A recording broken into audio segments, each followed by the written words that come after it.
여러분, 안녕하십니까? 여디디어와 함께하는 하늘은하스 라디오에 오신 모든 분들을 진심으로 환영합니다.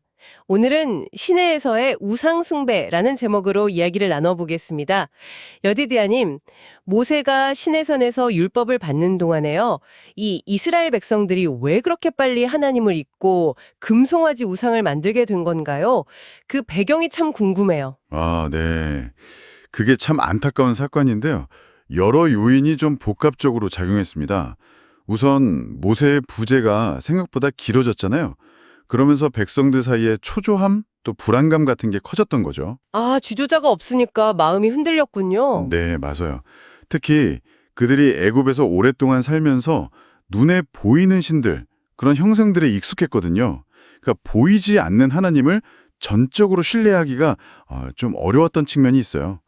의지할 대상이 사라졌다고 느낀 거죠. 하나님을 생각하고 기다려야 할 시간에 뭐랄까 다른 마음을 품게 된 거네요. 그렇죠. 게으름이나 불신 같은 것들이요. 그리고 또 하나 중요한 게 출애굽할 때 함께 나온 섞인 무리들이 있었어요. 아, 이스라엘 백성만 있었던 게 아니군요. 네. 그들의 불평이나 불만 같은 것들이 어쩌면 그 배도의 불씨가 되었을 수도 있습니다. 결국엔 익숙했던 애굽의 송아지 우상, 그걸 만들기에 이른 거죠. 그런데 여디디아님, 당시 지도자였던 아론은 뭐라고 있었던 걸까요? 백성들의 그런 요구를 좀 막을 순 없었을까요? 그 점이 참 안타까운데요. 아론이 그때 지도력을 제대로 발휘하지 못했어요. 백성들의 요구가 워낙 거세고 어쩌면 좀 위협적으로 느껴졌을 수도 있고요. 그래서 좀 소심하고 유약한 태도를 보인 거죠. 처음에는 좀 반대하지 않았을까요? 처음에는 좀 무기력하게 항의했을 수는 있지만 결국에는 그 군중의 요구에 그냥 굴복해버렸어요. 심지어 백성들한테 금 귀걸이를 모아오라고 해서 그걸로 직접 송아지 형상을 만들었죠. 아, 직접요? 아니, 그럼 우상숭배를 그냥 방조한 게 아니라 주도한 셈이네요. 네. 더 나아가서 그 우상 앞에 제단을 쌓고 내일은 여호와의 절이다 이렇게 선포까지 했어요. 이건 뭐랄까 우상 숭배를 합리화하려는 시도였죠. 세상에. 여호와의 절이라니요? 나중에 모세가 추궁하니까 금을 불에 던졌더니 그냥 송아지가 나왔다. 뭐 이런 식으로 변명까지 했어요. 기적처럼 나왔다는 듯이요. 아, 정말요. 참, 지도자의 타협적인 태도가 백성들을 더 큰 죄로 이끈 거네요. 맞습니다. 그의 책임이 정말 크다고 할 수 있죠. 그럼 산에서 내려온 모세는 그 끔찍한 광경을 보고 어떻게 반응했나요? 그리고 하나님은요? 심판은 어땠나요? 모세는 엄청나게 격노했죠. 백성들의 그 타락한 모습을 보고 손에 들고 있던 십계명 돌판 2개를 바로 산 아래로 던져서 깨트려 버렸습니다. 아, 그 돌판을요? 그건 어떤 의미인가요? 그건 하나님과의 언약, 그 약속이 깨졌다는 걸 상징적으로 보여준 행동이었어요. 백성들이 먼저 언약을 깬 거죠. 그리고 그 금송아지 우상을 당장 불태워서 가루로 만들고 그걸 물에 뿌려서 백성들에게 마시게 했어요. 마시게요? 윽. 네. 그들이 숭배했던 대상이 얼마나 헛되고 무가치한지를 아주 그냥 뼈저리게 느끼게 하려 했던 거죠. 하나님께서도 당연히 크게 진노하셨고요. 이스라엘 백성 전체를 진멸하려고까지 하셨습니다. 아, 그럼 다 끝날 뻔했네요. 그런데 그때 모세가 정말 간절하게 중보기도를 합니다. 자기 안위는 생각하지 않고 오직 백성들을 위해서요. 하나님의 명예와 백성의 구원을 위해 필사적으로 매달렸죠. 정말 위대한 지도자의 모습이네요. 네. 결국 하나님께서 모세의 기도를 들으셨고요. 하지만 공의의 심판은 필요했습니다. 레위 지파가 하나님의 편에 서서 그 반역을 뉘우치지 않은 주동자들 한 3천 명 정도를 심판했어요. 3천 명이요?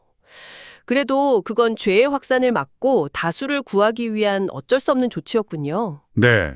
하나님의 공의와 또 동시에 긍휼을 보여주는 사건이었죠. 그럼 그 심판 이후의 관계는 어떻게 회복되었나요? 모세 얼굴에서 빛이 났다는 이야기도 있던데요. 백성들이 깊이 슬퍼하면서 자신들의 잘못을 뉘우쳤어요.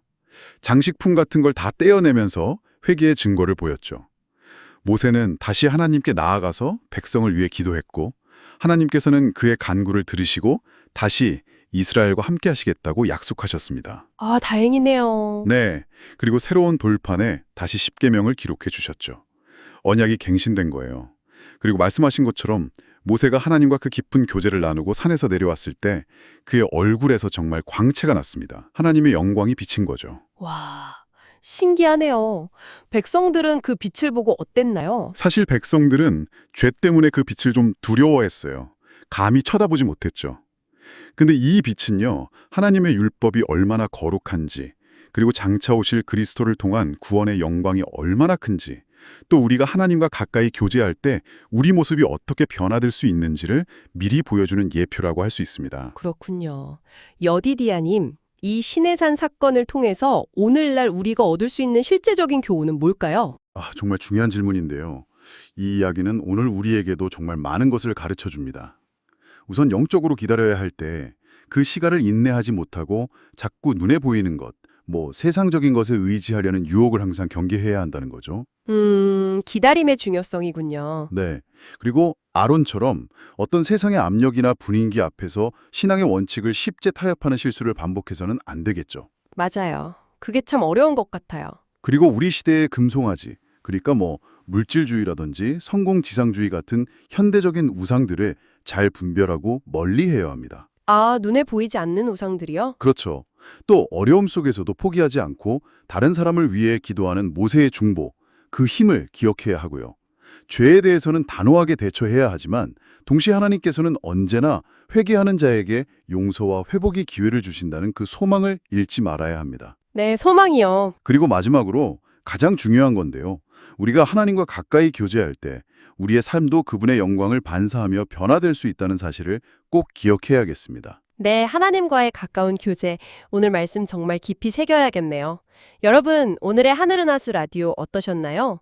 매일매일 저녁 9시에 더 다양하고 흥미로운 주제로 여러분들을 찾아오도록 하겠습니다.